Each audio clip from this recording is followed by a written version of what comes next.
Good afternoon. Good. How did you spend the extra time with the defense trying to, what are the issues that you feel you have to kind of tighten up a little bit? It goes back to fundamentals and the things that we always talk about. Felt like we let a few things get away from us from a technical standpoint. Even myself, going back and evaluating us as coaches from a defensive standpoint, what we could have done better. From a play calling standpoint, how we could have eased our players with the things that they were doing offensively, which were very challenging. So it's credit to them the way they operated on Thursday.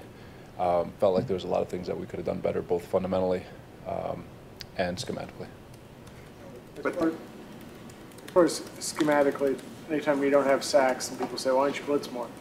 So is that? No, that will never change for me. I mean, shoot, I think we blitzed. I don't want to give a number. I don't have it on me, but I do know that we've tried blitzing on third down and have lost.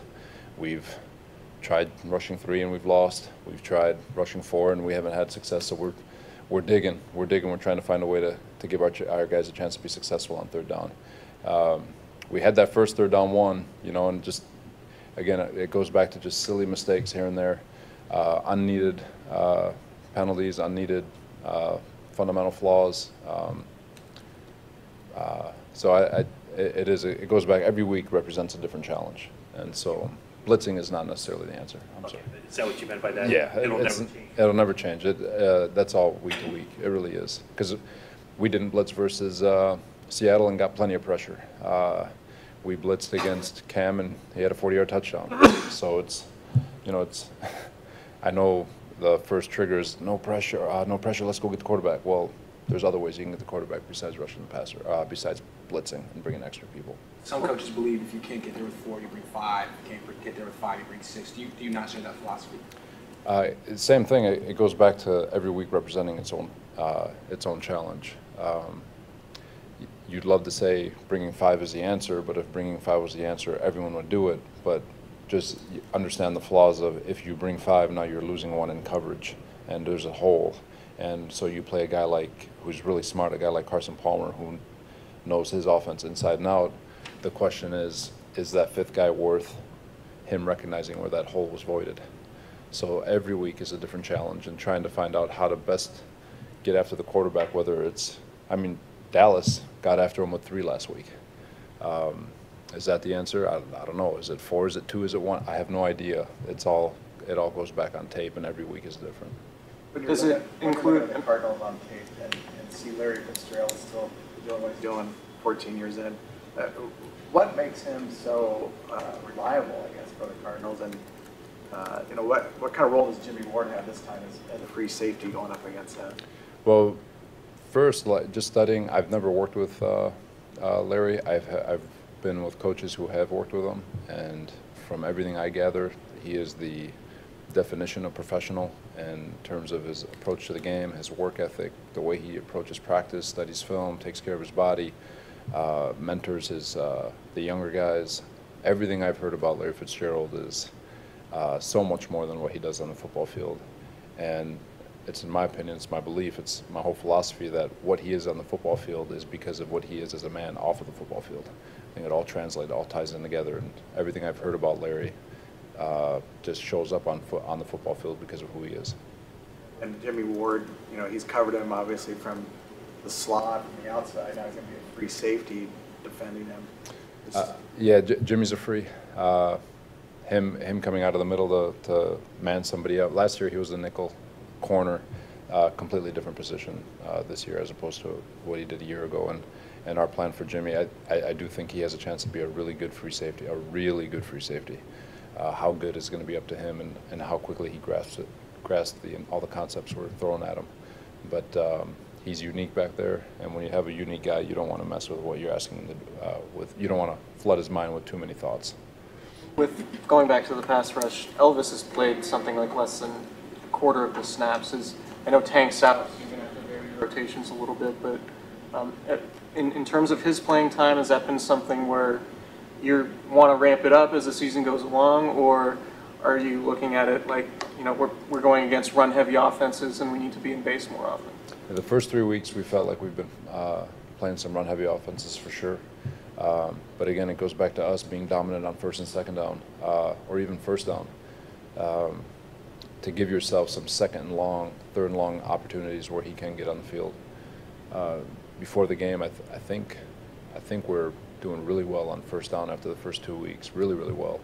And so the whole idea of him being, hey, let's get this dude out here. The more you have confidence in your first down defense, the more you can get him more reps.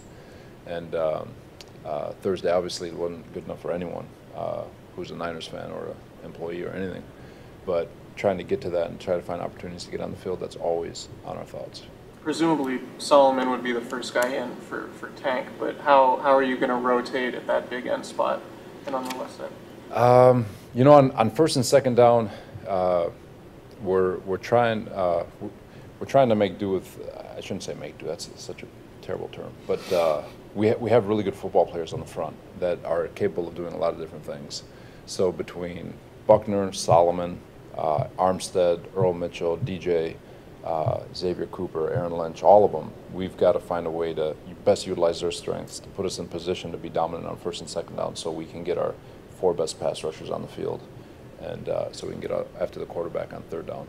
So trying to pigeonhole guys as a big end, Leo, it's past that point now. It's trying to get our 4 best guys on the football field to put them in position to be successful, so we can be successful on third down. In terms of Solomon Thomas, when I watched him on tape, it seemed that he was consistently working into the chest of the offensive tackle.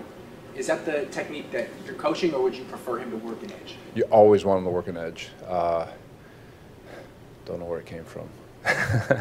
No, you want him working an edge for sure. He's, I've said it up here before, the second hardest job for a rookie is to be a D lineman, aside from being a quarterback, is being a D lineman, going through the struggles of the grind, and there's such bigger, stronger, faster athletes he's going against, and trying to find his niche. That is a hard job for him. He's going through growing pains, and but my thoughts have not wavered, and my opinion of him have not wavered in the sense that he's going to be special if he continues to work with the way he has been working. Robert, it seemed like perhaps not a coincidence that you played 79 snaps in Seattle, and then 4 days later you didn't have the greatest defensive performance. Not that you can measure it, but I mean, how much do you think fatigue, played a factor in that? No excuses. The Rams played 75 snaps the week before also. Is it hard? Yeah. Did they have to do it? Yes. They gave up 39. They did. It's a bad example. Bad example. It's mindset. It's mind over matter. It's the will to just drive and grind. It's a grind. Every team is exposed to Thursday night football, and the week before, Houston and Cincinnati had a defensive slugfest. So there's no excuses. We didn't play well enough on defense at all, but I do have great faith in the defense, and I cannot wait for Sunday to see what we're made of. How does their offense change without David Johnson? I don't think it changes much. I think I think Ellington is still every bit as good of a receiver as David Johnson is. They still have great skill players. Carson is still a hell of a quarterback. So and Coach Arians is a great offensive mind and puts his players in position to be successful. So I don't think it changes much. I don't think their philosophy changes at all. I still think they pose a lot of problems. So like I said, I'm just excited to get a chance to go against them. Question about Solomon Thomas. You had him rushing from the edge a lot on his previous game. When he was drafted, John Lynch talked about him kicking inside on passing downs. Do you feel he's out of position on the edge, or do you like him more there, or are you just trying to find something for him? We're trying to get our best for him on the field. It's and so I think Solomon could be a good edge rusher, but I don't disagree at all with John. I think he is going to be a premier inside rusher when it's all said and done. So we do need to find ways to get him inside to rush the passer a little bit more. But when you look at the guys we have with Dumerville, Eli Harold, Watson, Solomon, Buckner, Armstead, there's really good pass rushers, and trying to find a way to get them all on the field at the same time and which combination is going to work. We got to continue to work through that. Go more. You talked about Elvis. How would you assess his play just through 3 games? He's been good. I think someone told me a stat that he's up there 4-3 edge rushers in terms of pressures per pass play. I don't know what the exact number is, but it came from analytics. So he's getting after the quarterback. He had a sack last week on that first third down, and it was negated with a penalty. And so he's providing juice off the edge. We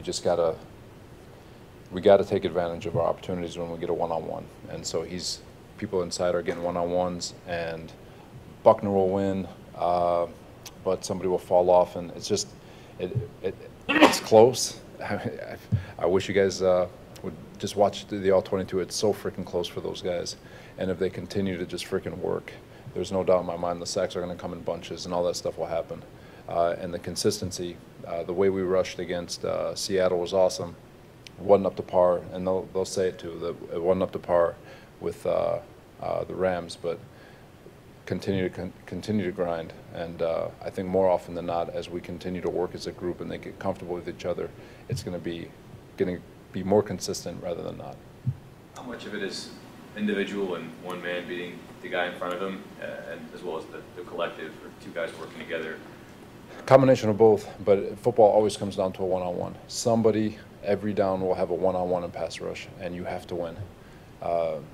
And in football, unfortunately, if you're not winning, you're losing, period. And so with pass rush, you see the consistency or lack thereof from week 1 to week 2 to week 3. We need to find a way to be consistently creating one-on-ones as a staff to see if we can create more one-on-ones.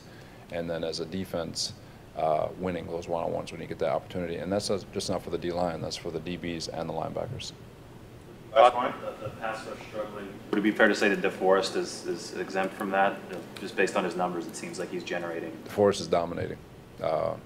And those sacks are going to come in bunches for him. I know he hasn't gotten the sacks yet, but if he keeps doing what he's doing and he keeps operating the way he is, there's no doubt in my mind he's gonna flood the gates open. My comparison would be Vic Beasley, and I know they're two completely different people, but Vic Beasley threw 4 games last year, so 16, 20 games if you include his rookie year. Wasn't getting much production on the quarterback, but you could feel some of his presence. And then the last whatever games, he just opened the floodgates with sacks.